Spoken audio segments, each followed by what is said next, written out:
hear you're ready for your dose of reality.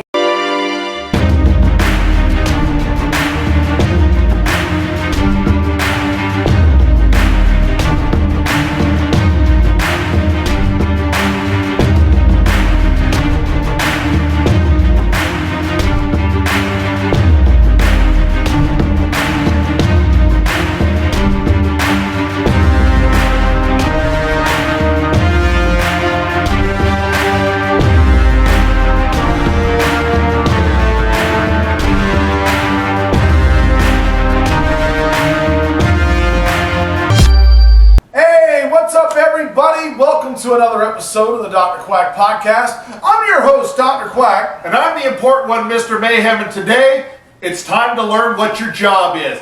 We're going to be going over what your duty description is at every single facet of the wrestling show. Because you need to know what your job is and what everybody else's job is, just in case you're asked to help out, or in case you don't understand why they don't have time for you at that moment. Or if you want to move up in the business, because some people just don't want to be wrestlers. There you go. And that's our first topic here. Our first job title, professional wrestler. The professional wrestler, also known as the worker, the boy, the girl, one of the boys, one of the girls, or the talent.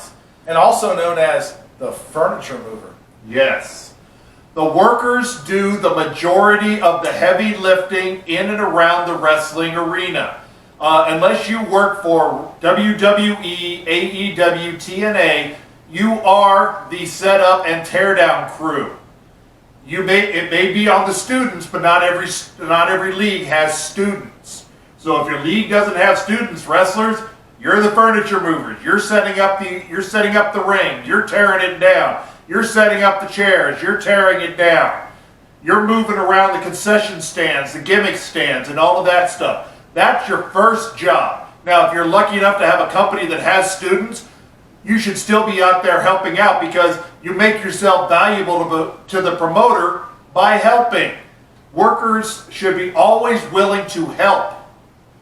So now going on, your job in the ring is to put over the stories that are given to you. You're not the writer of the story. You're the reason the story exists, and you have to try and make it happen. You're the reason those bookers and promoters are trying to make money. Remember that. It's a symbiotic relationship between the promoter and the wrestler. The wrestler's the one that makes it happen, but you're not writing the story. So your job is to follow what the office, what the booker, who we'll talk about here in a little bit, what the booker tells you to do. If you don't like it, you have to learn how to come to them constructively, politely, respectfully, and with an idea. Don't just say, this show sucks.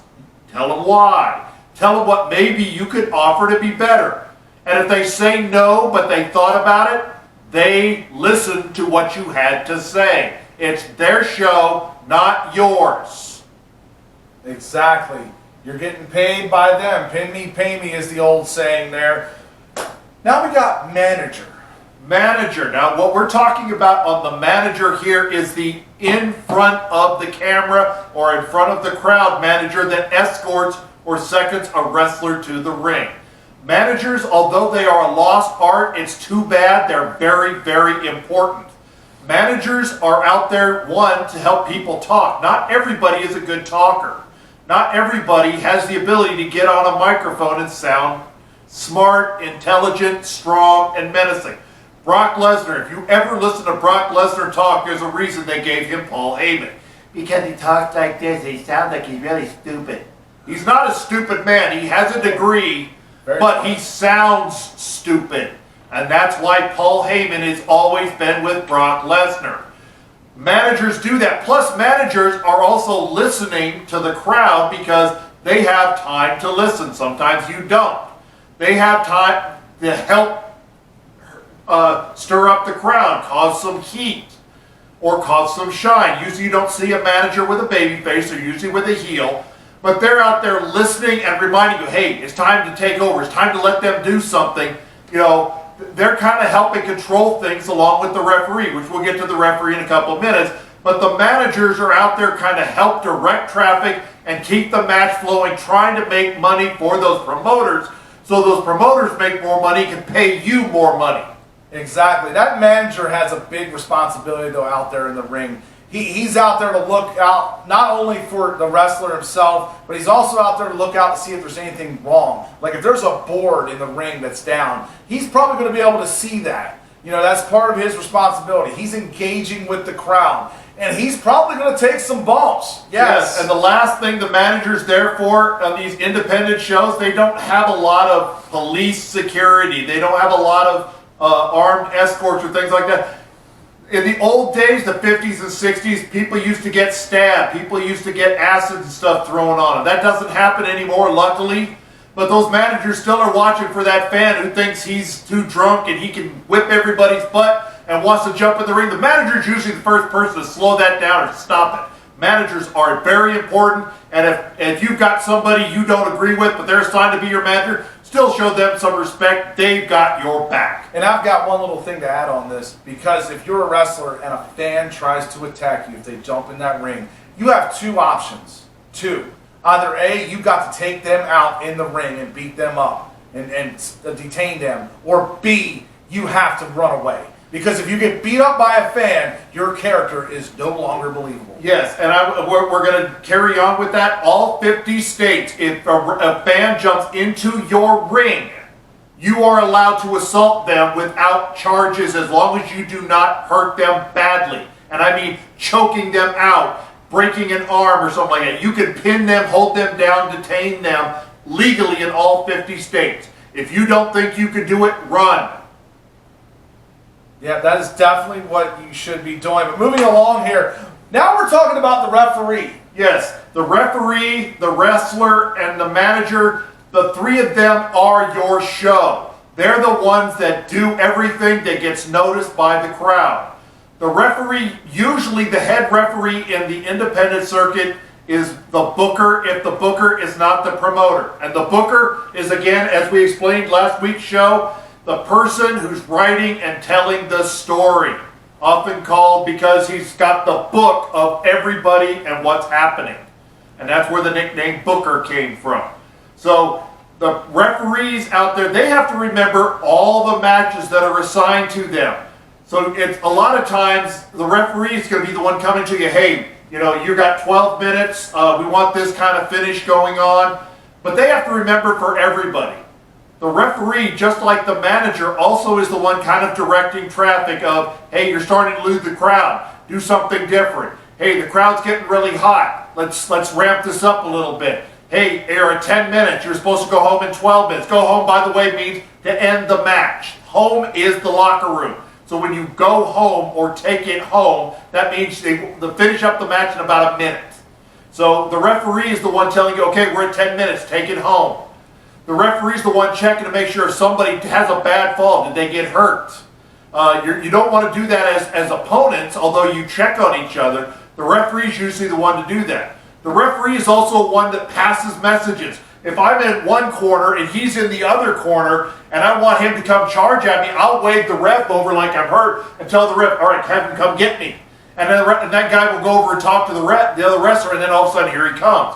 The referee is like a messenger boy. They do a lot of the little backstage work, passing the messages between the office, the wrestlers, and between each other and the wrestlers in the ring. They are a very important part of the show, and they're the ones that get the most heat because they're the ones that have to act stupid. Exactly. Another big job of the referee is he is usually, in most cases, not everywhere, but he's usually head of the ring crew. He is usually the one that is taking charge and telling people where to put stuff and what to do when it comes to putting that ring together. Yeah. And the stand and the seats and everywhere else. Yep, He's the big organizer. Because if you watch in the beginning shows at a house show, not so much WWE because they do that with ring crews many hours before. But when you watch the referee, he's going around touching the pads. He's making sure everything is safe in there. He'll jump around a few spots to see if any boards are loose or broken. He'll make sure the ring is tightened up properly. You know, the referee has a big responsibility. And you as a worker, don't always come up to the referee and ask them a bunch of silly questions. They got a lot of things to focus on. They got to remember 4, 5, 6 matches sometimes. All the finishes, all what's going on. They're not the right person if you have questions. Talk to your other wrestler friends if you have a problem with a spot or how to make something happen. That's right. And moving on here, commentary team. Sometimes you have commentary teams on the independent circuit, sometimes you don't. That's right. Sometimes you have commentary teams, sometimes you don't. Just like on WWE, the commentary team is there to put over the show. Now, most of the time you won't hear them talking because they're talking to record it so they can put it on a DVD later. It's called a voiceover. If you do have one that's over the show, usually they're going to be doing things like trying to wake up the crowd. Hey, come on, let's get behind this guy. Let's get out there. You know, but they don't do that a lot anymore because a lot of the local guys, local commentary team, talk too much and distract the crowd. So more times now they're doing voiceover. They're a good person to talk to when you want to try and set up something. That way they know what to talk about. They know how to try and push that story. They already know what the booker wants, but you could say, hey, I want to do this. Do you think this would help tell that story better? They're probably one of the better people to ask because they get to see what everybody's doing and understand what the crowd wants to see more than just about anybody else. And one big thing you're not going to see, because unless you're in the stands live, you're not going to see this number or this number.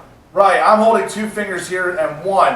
One meaning, hey guys, take it home. Two means, hey, give them 5 more minutes. Yeah, they don't do that anymore because they don't have a lot of them there, but they're also sometimes pretty far away from the ring so that when they're talking, they're not picking up the crowd very much because they don't want somebody leaning over and, hey, I'm doing this here on the microphone. You know, they try and avoid all that. So you're right. You don't see a lot of this anymore. So don't look for that. The referee's the one that carries that to you a lot more. But again, your commentary team, they're going to help you put together a match or make something mean something. So they're worth talking to. Exactly. Moving on, valet. Valets, another thing that has been heavily missed and lost in the wrestling business. Valets, they're not managers. They're not going to be out there talking a whole lot.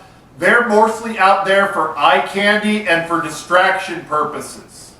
So you can use them to your advantage, especially if you're a heel and you want to have some kind of screwy finish where the referee gets distracted looking at the valet, or the wrestler's looking at the valet, and you can have the referee talking to you and you can throw something around behind his back.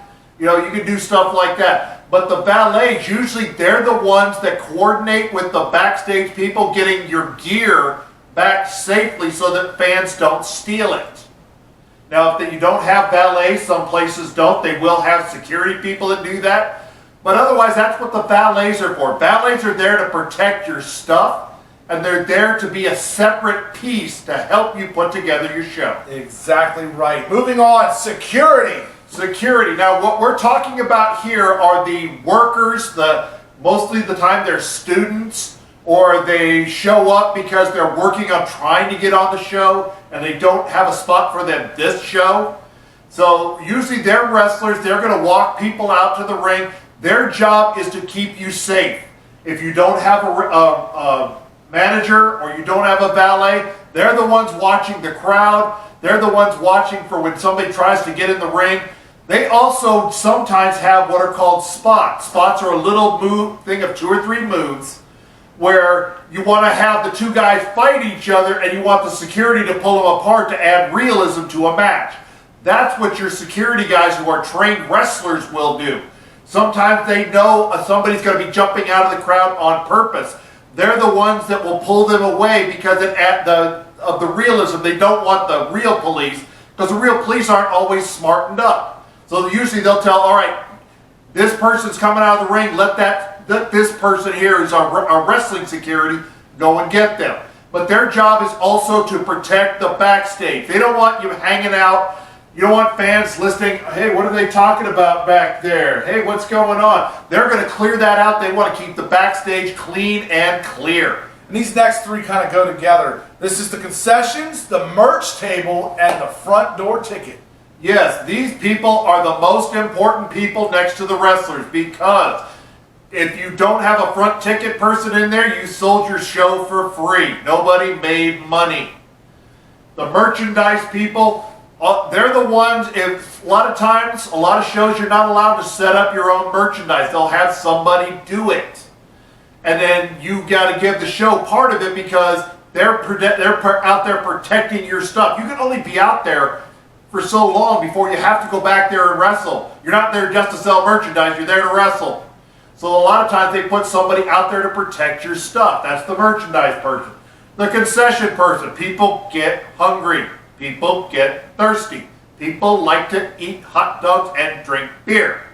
You want that. When they are eating and drinking and happy, they're more into the show. They're not interested in leaving. They're not interested in booing you just because they want to make noise. The crowd is happy when they're fed. The old joke, the best way to a man's heart is through his stomach. Well, the best way to a wrestling fan is through their stomach as well. So they all three go together. Now, wrestlers, managers, referees, if you're new in the area and you want to have a fan come in, like your wife or your husband or your kids, talk to that front ticket lady. A lot of times they'll allow you a complimentary ticket or two.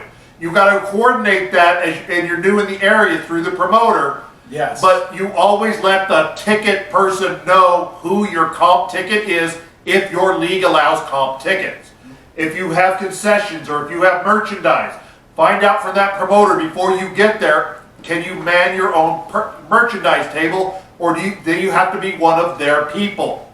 Concessions. Sometimes concessions will give you a free hot dog and a Coke. Some of you have to pay for it. Some of you get half price. Some of them, the promoters don't want their people to eat at all. You got to find all this stuff out before you go. But all three of those people help make the fans happy, make you a little money on the side, and get that money in the door. So don't disrespect those people. They, except for the wrestlers, are the most important people there. Yes. Now we're going to go down to big three here. I'm going to start from lowest here. The Mouthpiece, otherwise known as the general manager on the show. Yes, a lot of times people think that on-air general manager, as they're known, even though there's not a camera, that on-air general manager is just somebody playing a part.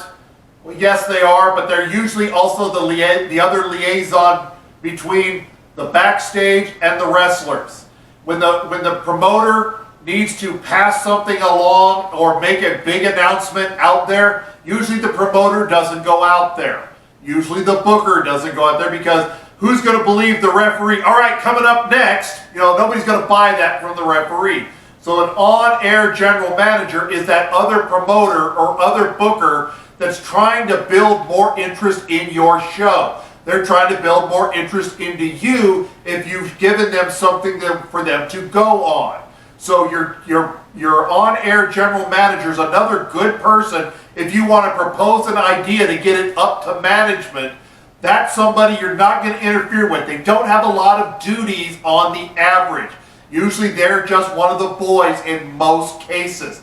But they're the ones the promoters and bookers trust to go out there and speak on their behalf. Get to know those people. If you've got an idea, they're usually the ones to propose it because they have the ear of the promoter and the booker. Exactly right. Next one is booker. The booker, the storyteller. They actually are the ones that focus on everything that happens in front of the curtain.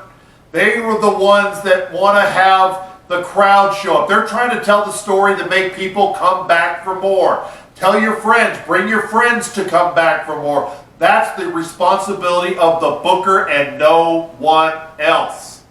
So the booker has a lot of things on their plate. They have to focus on who knows shows, who's showing up late, what story are you trying to tell. When a story's not going to work right for whatever reason, say, all right, we're going to be 30 minutes early because the building has somebody else coming in. All right, now we have to shorten some matches. Or, hey, this big talent's coming in, so I need you to go out there and really put over that this next talent's coming in. Hey, we're getting ready to put a belt on you. They've got to tell everybody what's going on. They don't have time for you, wrestler.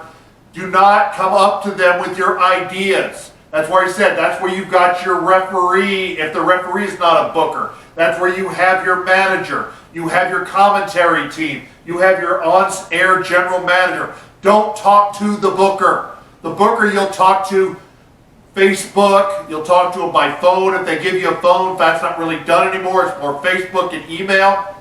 But reach out to them with your ideas after the show. And I'm talking like the next day, 2 days later. Don't talk to them 5 minutes after the show ends.